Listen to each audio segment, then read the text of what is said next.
আন্দোলনের 3 সমন্বয়ক ৭১কে জানান, বিষয়টি নিয়ে সরকারের সাথে আলোচনা চলছে। দেখুন, আমাদের নীতিগতভাবে এই ধরনের যদি সিদ্ধান্ত হয়ে থাকে, আমাদের উপদেষ্টারা যদি মনে করেন ছাত্র নাগরিকের অংশগ্রহণের মধ্য দিয়ে যে প্রতিষ্ঠানগুলো রয়েছে, যে ধরনের মন্ত্রণালয়গুলো রয়েছে, সেখানে বেশি করে জবাবদিহিতা নিশ্চিত করা যাবে এবং মানুষ এবং ছাত্রদের মধ্যে এবং প্রতিষ্ঠানের মধ্যে যে একটি দূরত্ব তৈরি হয়েছে, সেবক এবং জনগণের সম্পর্ককে রূপান্তর করার জন্য যদি ছাত্রদের অংশগ্রহণ প্রয়োজন হয়, সেখানে আমরাই আমাদের প্রতিনিধিদেরকে বাধ্য করব যেখানে ছাত্রদের অংশগ্রহণ নিশ্চিত করার জন্য। সমন্বয়ক আব্দুল হান্নান মাসুদ বলেন, প্রয়োজনে ছাত্র প্রতিনিধি থাকতে পারে, তবে চূড়ান্ত কোনো সিদ্ধান্ত এখনো হয়নি। আমরা এই ব্যাপারে আলোচনা করব, আলোচনা করে কারা কারা আমাদের অ্যাডভাইজার হিসেবে যাবে, আমরা সেই সিদ্ধান্ত নেব।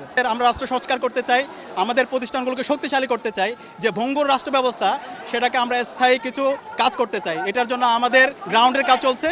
অন্তর্বর্তীকালীন সরকারের সাথে ছাত্র প্রতিনিধিদের কাজের ধরন কেমন হবে সেটি চূড়ান্ত হবার পরই এ বিষয়ে সিদ্ধান্ত নেবে সরকার।